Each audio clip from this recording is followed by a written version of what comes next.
So we are ready for yet another day of HMT. Only one topic this HMT, which is how to become history makers. And the ideal thing is become a personality or a person after God's heart, the way God, the ideal picture of God for our lives. So here we go, Pastor Ernest. Let heroes arise. Let personalities arise. Dr. Sunday Adelaja. So that's the title of the book, I think. Yeah. The new book. That's the title we pick for it. Let heroes arise. Next. Who is a personality? Someone who now lives for something of a higher cause. Now we understand that already, yeah? Yes. Yeah. A personality is someone who is living for something of a higher cause, yes? Someone that wants to make a difference in the world. Okay. Someone who has formed in himself qualities that now make him to be looked upon as a deliverer. Okay, stop. I think point one, which is, can you say that again? Someone who now lives for something of a higher cause. Even if I think we already got that. Even if we are all not living quite like that yet, but I think at least we have an understanding. Yes. That is what we are moving towards. Is that, am I right in that? Yes. Okay, that's one. Number two. Someone that wants to make a difference in the world. Is it, am I also correct about that? Yes. Will I be correct if I say we are there already? We now want to make that difference. Not just in dreams, because everybody wants to make a difference, but in the dream world. But I think our own has gone a little bit beyond that, right? That we really want to make it happen. Okay, number three. Someone who has formed in himself qualities that now make him to be looked upon as a deliverer. Now, this one is a bigger challenge. Because for you to be able to say you have formed in yourself those qualities, I don't know. You need to listen to all those messages on YouTube. You know, you need to really take time. That takes a lot of time to be able to form those particular qualities that will make you unmistakably a deliverer in everybody's eye. So that we still need to keep on working on it. Because, for example, it means you will never be intimidated. And as far as I'm concerned right now, especially with the African Christians, we are too intimidated.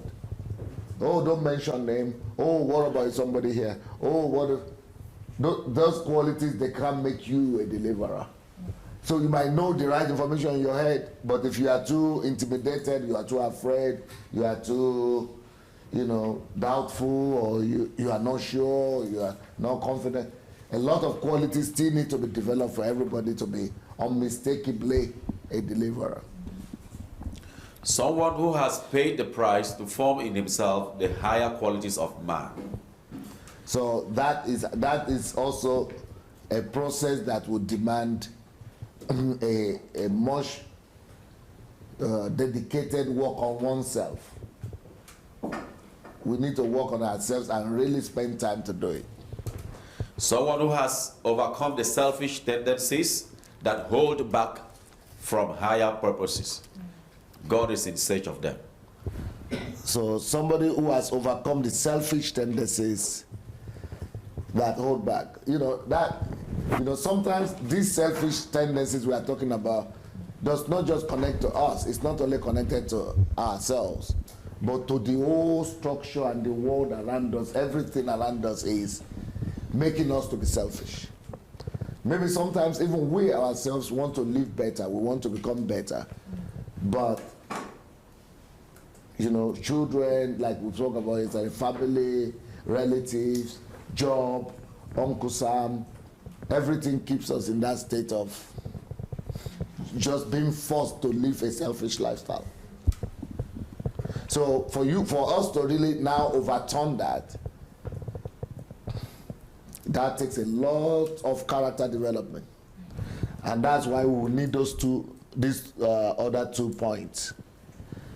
we still need to, well, you cannot delegate it. You cannot delegate the price to form in yourself these higher qualities of a personality. You know, you need to form it in yourself. And that's why I normally talk about solitude.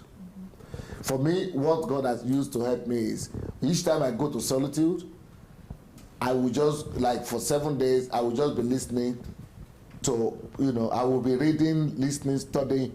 You know, when you are not eating, and you are just by yourself, you are not seeing anybody, and you are studying, I mean, for you to be paying that kind of price, you really want to get results. You really want to.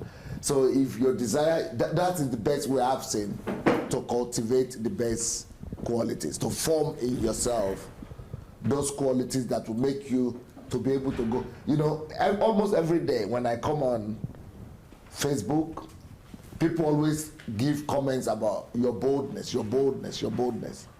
For me, I'm not even noticing the boldness they are talking about. I don't even know what they're talking about. But I remember that there was a time that I had to form that. Right now, I don't even notice it. I'm just living my life. I'm just being myself. But because I had formed it. But there was a time that it was my biggest challenge. In fact, my own boldness was to even come to the stage and say, praise the Lord. I couldn't even do that. Or to even hold the microphone, I couldn't do that too. So, you know, there was a time that it was my biggest dilemma. And at another time, I couldn't even stand up to go and take my food in the restaurant, you know, or eat in the presence of others. So, you know, there was a time that it was my biggest problem. But now today, I see people who don't even have complexes. They are not bold. They are just normal. But for you to be a deliverer, you must go beyond normal. So much that you must be ready to go against the whole world.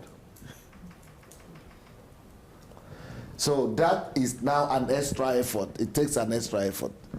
And that's, you know, you need to take the time, pay the price to actually develop in yourself that stalwart character that make it now easier for you. I'm just working in it now. But there was a time I needed to develop it. So I have because that's when we are talking about history maker, a personality, I think boldness is one of the most essential. Especially if you want to become a history maker, a world changer, boldness is probably 80%. That one quality, without it, I don't know what you would do. You would never be able to, because every day you need to confront people, circumstances, situations, nations, denominations, religion. So boldness is like 80% of the character trait you need to develop. So that might take you, in my case, another thing I did was, apart from, you know, I was also looking for people that I could see that have that quality, studying them. Well, anyway, I have a whole series. It's called Confidence. You know, so you just go, everything is there. But if you follow those principles, it will really help you to develop that. But that is important. So you need to pay the price to develop that. And then form in yourself qualities that make him to be looked upon as a deliverer. Okay, for example, what are the top qualities that would make you to be looked upon as a deliverer? That quality has to be formed. So every word I'm saying, every word actually is important. When I'm talking formed, now that is a personal thing as well. It's not something you get by listening to the message. It's not something you get by, you know, attending the conference. You have to, and this, what we are doing will help you because of this regime, the rigor, but then it will help you to go through that kind of thing on your own. So you are just being introduced to that lifestyle, but then you have to go and form it pay the price to form.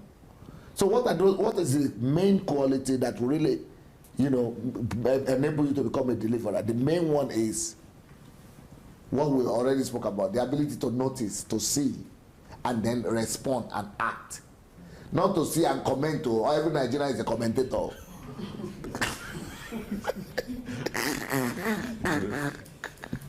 But to actually see a problem and want to do something about it. Then the next quality that will really help you to become a deliverer is the ability to build, the ability to go to the process of, the ability to do the process, to build a structure, the ability to build a structure, go through the process, and form a system. Now, that almost is impossible with Africans. We are not just exposed to processes, we are not exposed to building structures and building systems. I'm not talking about people like Dr. Aarons, but most of us, we are not. I was not. I had to learn it on my own. So, but for example, what I mean by that is that now you have decided to become a deliverer and a personality.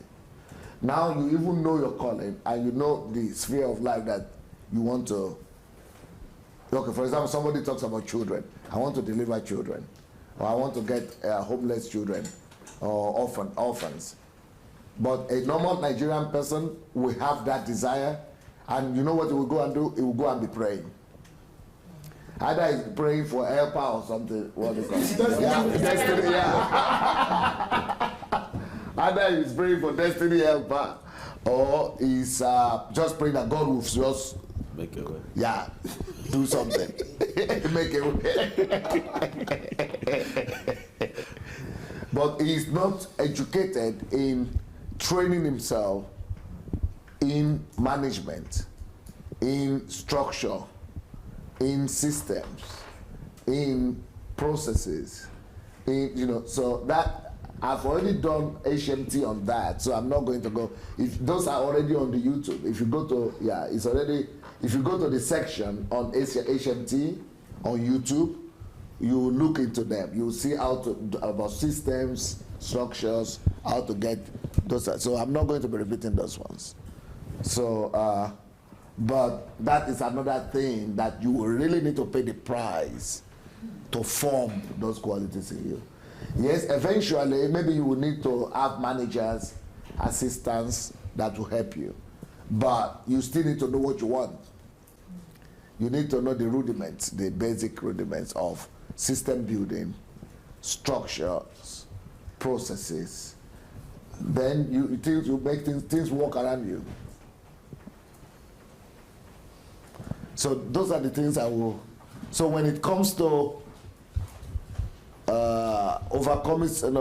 when it comes to paying the price to form in yourself higher qualities of a man, here I spoke about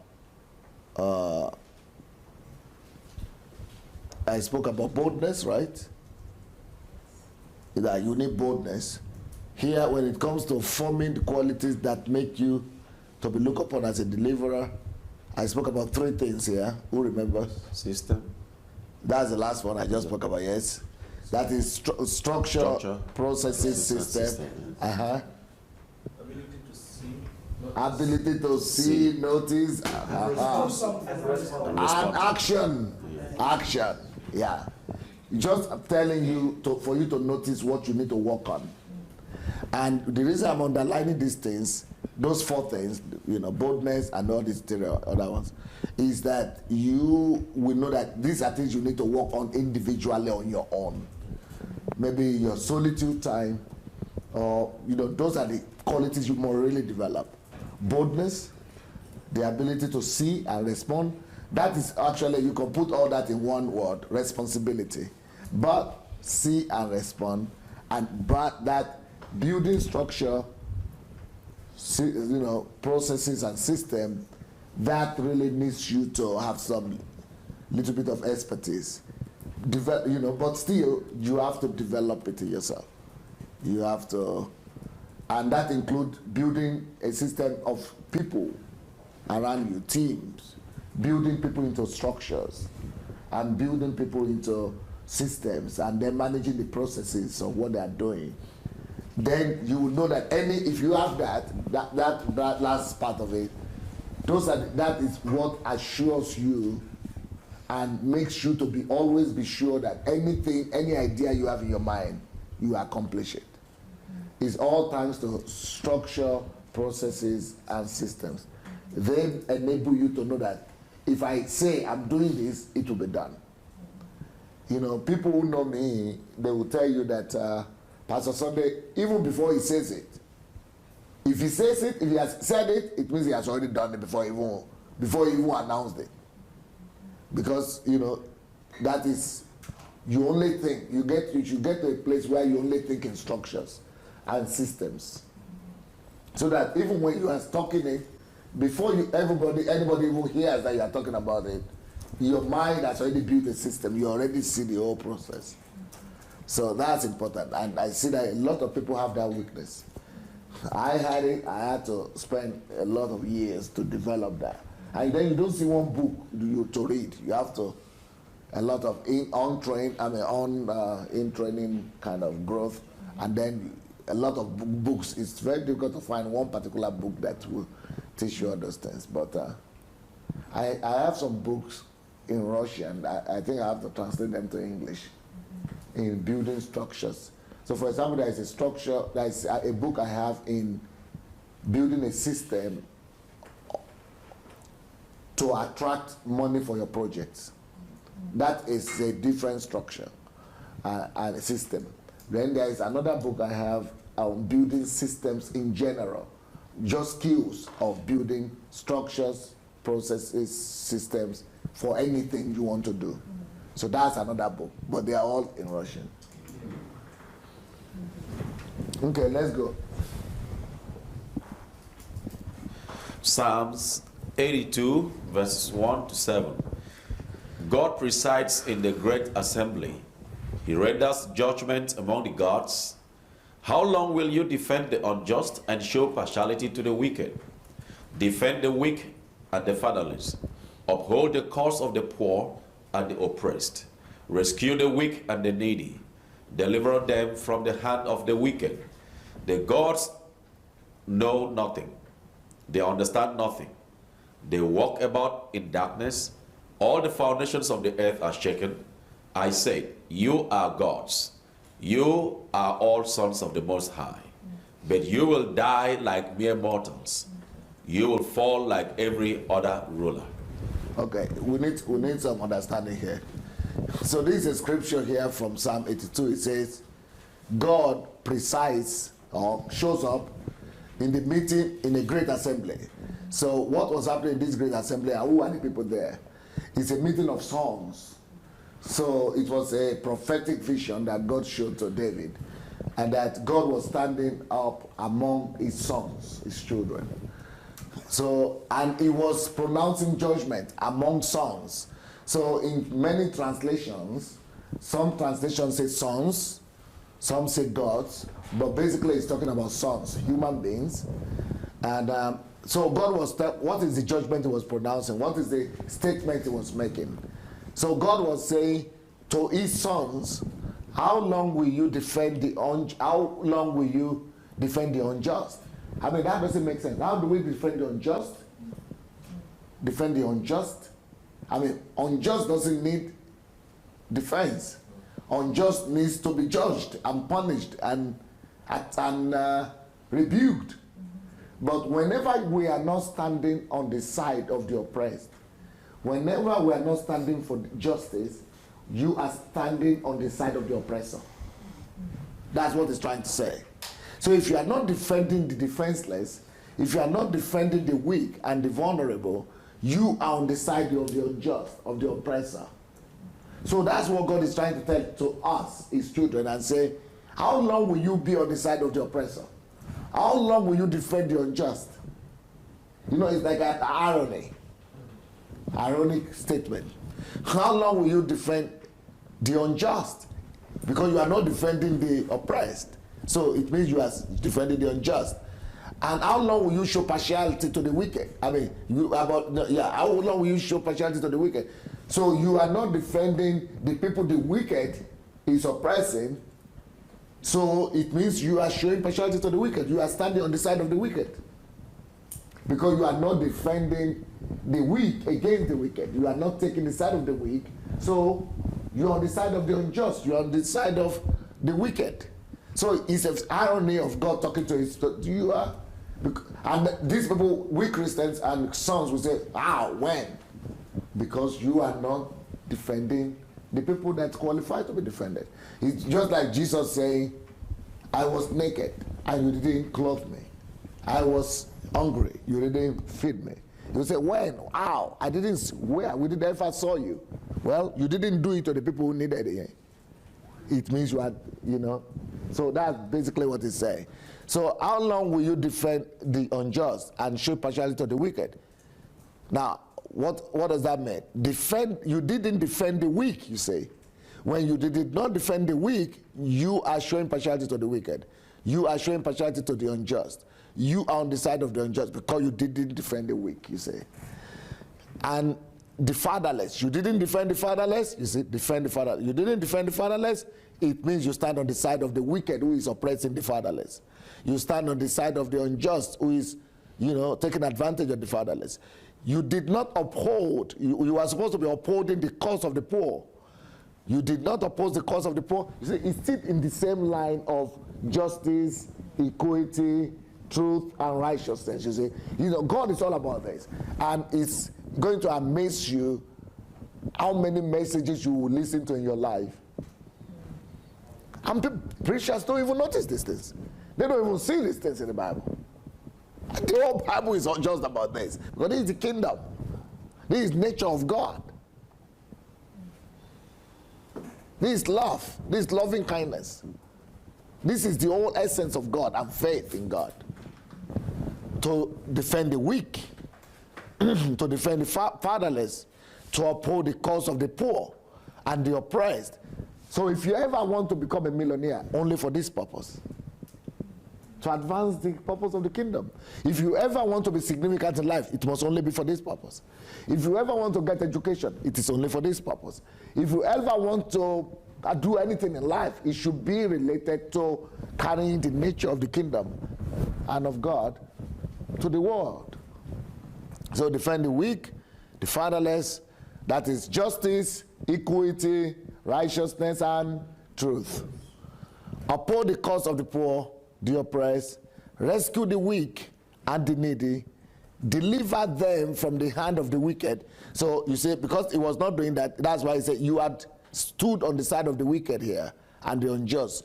You are defending the just because you are not standing on the side of the weak. So you are supposed to deliver them from the hand of the wicked. You are supposed to be gods, the sons or gods. You are supposed to be like gods over these situations, over all these situations. But you know nothing. You understand nothing. You walk about in darkness. These are all similar stuff. You know nothing, you understand nothing. So who are the people and why? Who are the people who know nothing, who understand nothing, and walk about in darkness? What is God calling darkness? What is God referring to as understanding nothing? What is he referring to as knowing nothing? When you don't live a life of justice, you know nothing. When you don't live the life of truth, you know nothing. When you don't live the life of equity, you know nothing. You understand nothing. When you don't live the life of righteousness, or you don't promote righteousness, you don't promote righteousness, you don't promote equity, you don't promote truth, you don't promote justice, you know nothing. You have not lived. You've still not understood anything in life. That's why life cannot be about egocentrism. Life cannot be about selfishness. Life cannot be just about you. There is no way you will live for yourself and promote justice. There is no way you will live egocentric life and promote equity. There is no way you will live egocentric life then you are only promoting justice for yourself.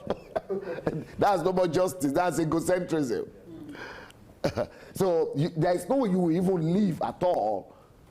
And you say you live if you are not living for these things. You are not promoting justice for the weak, for the fatherless, for the poor, for the oppressed, for the weak, for the needy. You are not delivering them from the hand of the wicked. You are not, taking a stand for them. Then you know nothing. You've not even started life. You've not started living. You don't understand life. I mean, you've wasted life. You've just been going to work. You've just been living for Uncle Sam. You are dead. You are deaf. You are blind. You are nothing. But can you imagine how painful it is then to say that people will call themselves pastors, churches? They are supposed to promote the cause of God, and they don't have an idea of this. And what Christians in my country will do? They will say, oh, they are civil activists, they are civil societies, they are advocates, yeah. Human rights advocates. That was the word I was looking for. Human rights advocates. They are not for us, church. They are not. We are about praise and worship. night vigils. That's why Jesus said that priest that passed by justice in the Samaritan story, he passed by justice, passed by equity, passed by truth, passed by righteousness. Even though he's going to church to sing and to conduct service, and the Levite too, they are not going to heaven. Life is not about religiosity. You cannot love God without loving people. And you cannot love people without bringing justice to them, without seeking for their justice, without defending the poor, But in my own country now, Christianity is so paradoxical that, things that are not combinable, things that are not fathomable, is what people now present as Christianity. It's... So, but God is saying, in that case, you who are supposed to be gods over situations like this, you know nothing. You understand nothing. You walk about in darkness. All the foundations of the earth, because of your nothing, because of your lack of understanding, because of you knowing nothing, because of you walking in darkness. What is darkness? You don't see. You don't see what you are supposed to do. You are not functioning. You are walking in ignorance. You don't see. Because of all that, because of your ignorance, lack of understanding, see what the consequence is? The consequence is that the whole foundation of the earth is shaking. Whenever you see crisis, instability, or what? Instability, crisis, economic ruins, damages, catastrophes, war, hunger, poverty, corruption. Whenever anything is out of order, that is what it's talking about. Foundations of the earth are shaking. Economic foundation is shaking. Political foundation is shaking. Social foundation is shaking. Who is to blame for it? Satan? No. God said, my sons, who are supposed to be gods over situations. But when they walk in darkness, the whole world walks in darkness. When they don't know, they don't understand the foundations of the earth that I've put in place, the foundation of the creation, the foundation of life, the foundation of community, relationship, everything begins to shake. Because nobody is taking over the relationship sphere. Nobody is taking over the relationship. Nobody is taking over the economy. People are not going there to take responsibility, to promote justice, equity, truth. Everywhere where sons and personalities refuse to appear, the foundations begin to shake. So that's why this week's topic about personalities is so important. It's a sin to have 1,000 people in your church and they are just coming every Sunday. Your assignment is to convert them into personalities who will take care of these things, so that the foundations of the earth will not shake. So for example, when the people who are supposed to be managing the economy social life, everywhere, politics, when they're just sitting down in churches and they're not taking responsibility for what they're supposed to be doing, the whole country is in chaos. Everything is in a mess. Then my people will come and say, let us pray so that God will come and fix it. Are you kidding me? Are you kidding me?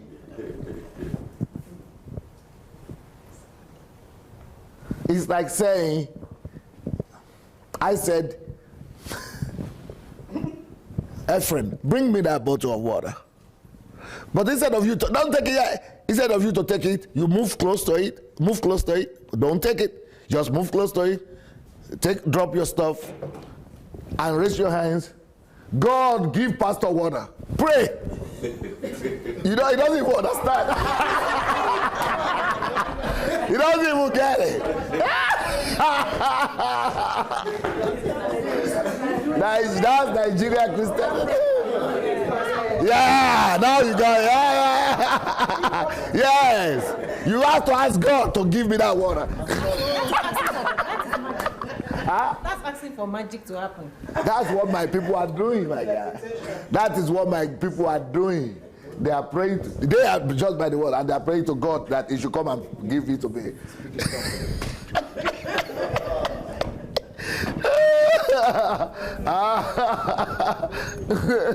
That's what my people are doing.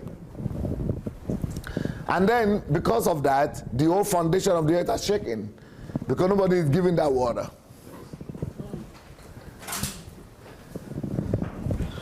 We're asking that God should send somebody to go and fix the problem of the orphans. And we are just there. We are praying to God that God should come and fix. That's why the foundation is shaking. We are praying to God that God should do something about the economy. But we're just there. Well, and we're asking God to do it. That's why the foundation of the economy is shaking. We are praying to God that God should come and do something about our politics. And that's why we are praying. We are praying about it, but that's why the political life is in distress. Because we are just there, but then praying. You see that bottle of water? You see that bottle of water? And then our hands lifted up to heaven. That bottle of water right here. And then God, give me to drink.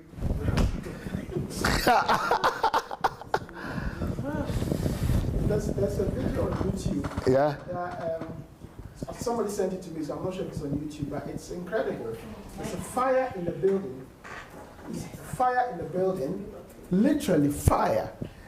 In Europe, first thing, fire drill, you all rush outside, you get the fire brigade, they come in, they deal with the fire. These people were in the building whilst thick smoke was coming, and they were praying. It's in Nigeria. They were outside, yes. Nigeria, I think, mountain on fire or something. Yeah. I couldn't believe it. Fire!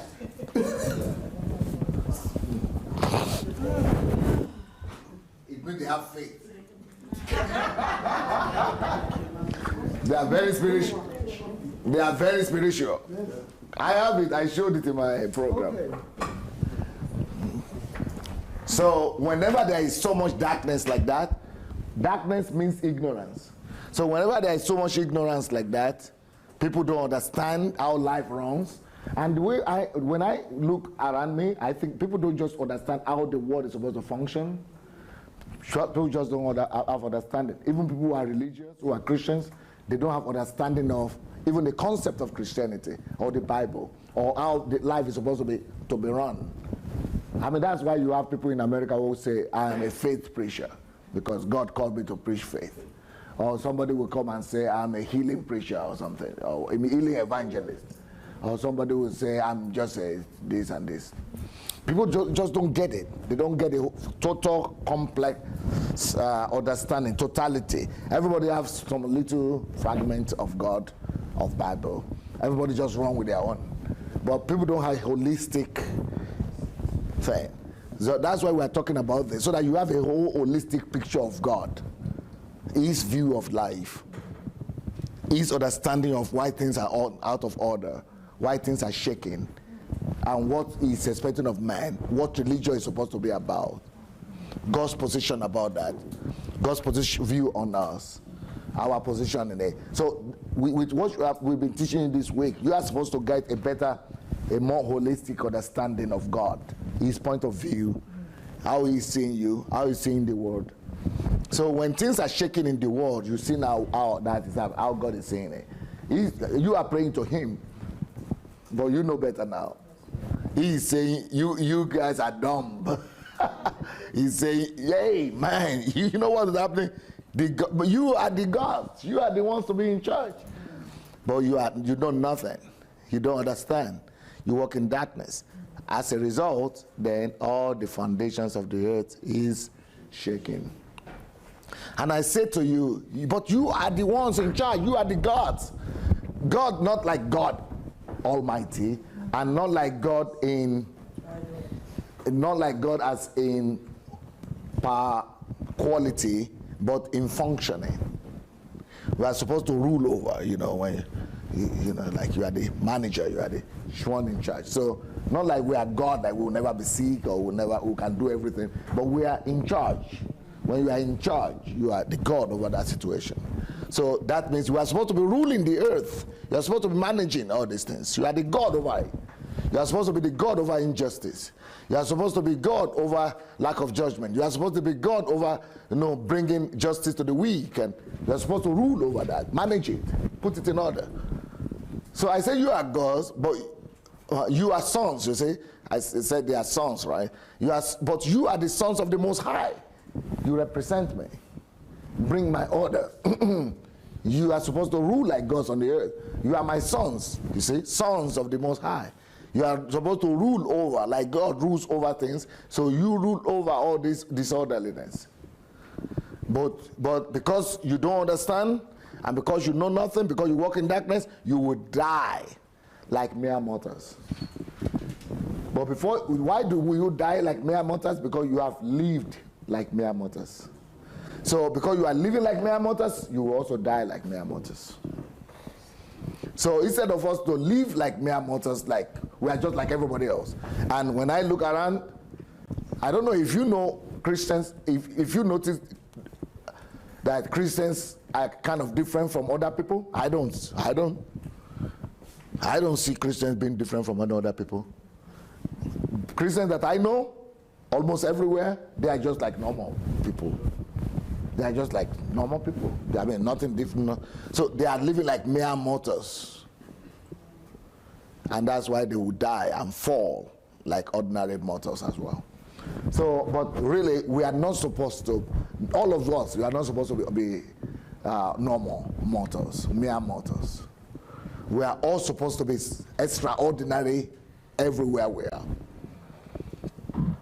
Understanding what other human beings don't understand, function the way other human beings can function, manage the earth, administrating justice, equity, peace, truth, righteousness to the earth. That's what other human beings are not supposed to understand and be able to administer. So that's why we cannot live a normal life if you understand. But why do we live like a normal human being, mere mortals? Because we lack understanding of who we are and of our mandate. But when you have that understanding, you cannot live a mere mortal life anymore.